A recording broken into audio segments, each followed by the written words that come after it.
അപ്പം ഇന്നത്തെ വീഡിയോ എന്ന് പറയുന്നത് ഒരു അടിപൊളി വീഡിയോ ആണ്. ഇത്ര ദിവസങ്ങളായിട്ട് ഞങ്ങൾ ഒരു വീഡിയോ ഇട്ടുണ്ടായിരുന്നില്ല. ഞാൻ കുറച്ച് പണിയിലായിരുന്നു. അതുകൊണ്ട് ഇന്നത്തെ വീഡിയോ എന്ന് പറയുന്നത് തന്നെ ഒരു കുക്കിംഗ് വ്ളോഗാണ്. നമ്മളിന്ന് കഫ്സ ചിക്കൻ ബിരിയാണി വെക്കാൻ പോവാണ്. നമുക്കിപ്പോൾ വീഡിയോയിലിട്ട് കിടക്കാം. അപ്പോൾ നമുക്ക് അതിനായിട്ടുള്ള ഇൻഗ്രീഡിയൻസ് നോക്കിയാലോ. ചിക്കൻ, റൈസ്, സബോള, കറിവേപ്പില, ഇഞ്ചി വെളുത്തുള്ളി പേസ്റ്റ്, ക്യാരറ്റ്, റൈസിൻ്റെ മസാല, നമ്മുടെ ഒരു തക്കാളി ഫുൾ തക്കാളി മിക്സിയിൽ അരച്ചത്, ബട്ടർ, ഇത് മഞ്ഞൾപ്പൊടി, മുളക് പൊടി, മസാലകൾ, അതാണിത്. ഉപ്പ്. ഇതാണ് നമ്മുടെ മെയിൻ ഇൻഗ്രീഡിയൻ്റ് ആയിട്ടുള്ള കപ്സ മസാല. അതായത് നമുക്ക് മെയിൻ സ്റ്റെപ്പിലോട്ടാണ് കിടക്കാം. അപ്പോൾ അതിന് വേണ്ടിയിട്ട് നമുക്ക് പാത്രം വെച്ച് കൊടുക്കാം. അതിനകത്തോട്ടേക്ക് നമുക്ക് ബട്ടർ ഇട്ട് കൊടുക്കാവേ. നമുക്ക് ബട്ടർ മെൽറ്റ് ആവാൻ വേണ്ടി കുറച്ച് നേരം വെയിറ്റ് ചെയ്യാം. നമുക്കപ്പം ഇതൊന്ന് മെൽറ്റാക്കി കൊടുക്കാവേ. നമുക്കിത് മെൽറ്റ് ആയിട്ടുണ്ട്. അപ്പോൾ നമുക്ക് ഇതിനകത്തോട്ട് നമ്മുടെ മസാലപ്പൊടികൾ ഇട്ട് കൊടുക്കാവേ.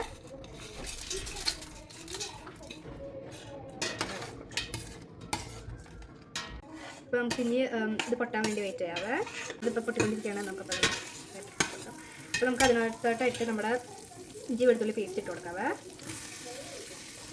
ഇളക്കി കൊടുക്കാം.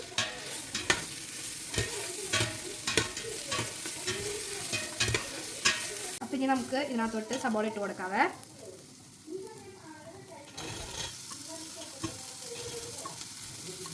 ഇനി നമുക്ക് നമ്മുടെ കറിവേപ്പില ഇട്ട് കൊടുക്കാവേ. ഇതോടെ മിക്സ് ചെയ്ത് കൊടുക്കാം. എന്നിട്ട് നമുക്ക് ഇതിനോട് ഇളക്കി കൊടുക്കാവേ. നമുക്ക് ഇതൊന്ന് വാടാൻ വേണ്ടി വെക്കുക.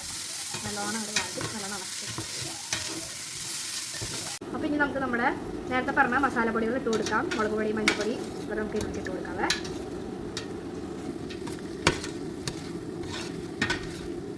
നമുക്കപ്പോൾ നല്ലോണം മിക്സ് ചെയ്ത് കൊടുക്കാം.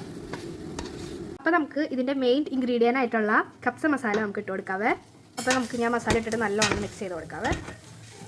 നമ്മൾ അരച്ച് വെച്ച തക്കാളി പേസ്റ്റ് അല്ലെങ്കിൽ മിക്സ് നമുക്ക് ഇട്ട് കൊടുക്കാവേ. അപ്പോൾ നമുക്കിത് നമ്മുടെ ചിക്കൻ നമുക്ക് ഇട്ട് കൊടുക്കാവേ.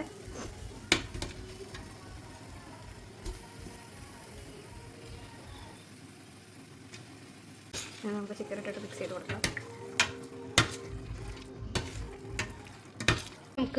നമുക്ക് ഈ ചിക്കനിലോട്ട് കുറച്ച് വെള്ളം ഒഴിച്ച് കൊടുക്കാം. എന്നിട്ട് നമുക്കിത് വേവിക്കാൻ വെക്കാവേ. നമുക്ക് വെള്ളം ഒഴിച്ച് കൊടുക്കാവേ. അധികം വെള്ളം വെച്ചിട്ട് നമുക്കിതിന് വേവിക്കാൻ വെക്കാവേ. അത് നമുക്ക് ക്യാരറ്റും കൂടി ഇട്ട് കൊടുക്കാം കേട്ടോ. എന്നിട്ട് നമുക്ക് മിക്സ് ചെയ്തിട്ട് വേവിക്കാൻ വെക്കാം. കൂടെ നമുക്ക് ആവശ്യത്തിനുള്ള ഉപ്പും കൂടെ ഇട്ട് കൊടുക്കാവേ. ഈ പകുതി വേവായ ചിക്കൻ നമുക്ക് ഇനി ഫ്രൈ ചെയ്യാൻ വെക്കാവേ. ചിക്കൻ വേവിച്ച വെള്ളമാണ്. അപ്പോൾ നമുക്ക് ഇതിനകത്തോട്ട് റൈസിന് ആവശ്യമായിട്ടുള്ള അത്രയും വെള്ളം നമുക്ക് ഇതിനകത്തോട്ട് ഒഴിച്ചു കൊടുക്കാം. 1 ഗ്ലാസ് അരിക്ക് 1.5 ഗ്ലാസ് വെള്ളം ഒഴിക്കണം. നമ്മുടെ വെള്ളം തിളച്ചിട്ട് അപ്പോൾ നമുക്ക് ഇതിനകത്തോട്ട് ഇനി റൈസ് ഇട്ട് കൊടുക്കാതെ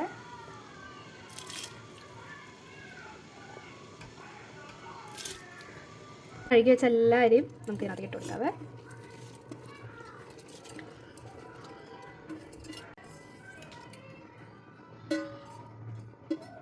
അപ്പോൾ ഇനി നമുക്ക് നടക്കി കൊടുക്കാവേ. എല്ലാം മണം വരുന്നുണ്ട് കേട്ടോ. അപ്പോൾ ഈ സമയത്ത് ആവശ്യത്തിനായിട്ടുള്ള ഉപ്പ് ഇട്ട് കൊടുക്കണേ. എന്നിട്ട് നമുക്ക് നല്ലോണം മിക്സ് ചെയ്ത് വെക്കാം. അപ്പം നല്ലോണം തിളച്ച് വരുന്നുണ്ട്. അപ്പോൾ നമുക്ക് ഇനി കുറച്ചധികം മൂടി വയ്ക്കാവേ.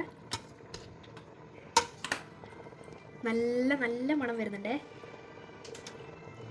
ഇനി നമുക്ക് ചിക്കൻ വറുക്കാനുള്ള മസാല ഇട്ട് കൊടുക്കാം. അപ്പോൾ അതിനുവേണ്ടി മുളക് പൊടി, പിന്നെ നമ്മുടെ മെയിൻ കപ്സ മസാല നമുക്ക് ഇട്ട് കൊടുക്കാം. നമുക്ക് ഇനി ഉപ്പിട്ട് കൊടുക്കാം. ആവശ്യത്തിനായിട്ട് വേണം എല്ലാതും ചേർക്കാനേ. ഒഴിച്ച് കൊടുക്കുക. സൺഫ്ലവർ ഓയിൽ കുറച്ച് പൊടിക്ക് കുറച്ച് വെള്ളം ഒഴിച്ച് കൊടുക്കാവേ. അങ്ങനെ മിക്സ് ചെയ്ത് കൊടുക്കാം. നമുക്ക് ചിക്കൻ ഇട്ടിട്ട് നല്ലോണം മിക്സ് ചെയ്ത് കൊടുക്കാവേ. നമ്മൾ എന്നിട്ട് ഇത് വറക്കണം.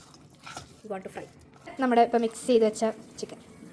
അപ്പോൾ ഇനി നമുക്ക് നമ്മുടെ മുളക് വരട്ടി വെച്ച ചിക്കൻ, മസാലകളൊക്കെ വരട്ടി വെച്ച ചിക്കൻ നമുക്ക് ഫ്രൈ ചെയ്യാം. ഇട്ട് കൊടുക്കാവേ. ഒന്ന് ഫ്രൈ ചെയ്തെടുക്കാം. നമ്മുടെ ചിക്കനൊക്കെ ഫ്രൈ ചെയ്യാൻ ഇവിടെ വെച്ചേക്കാം കേട്ടോ.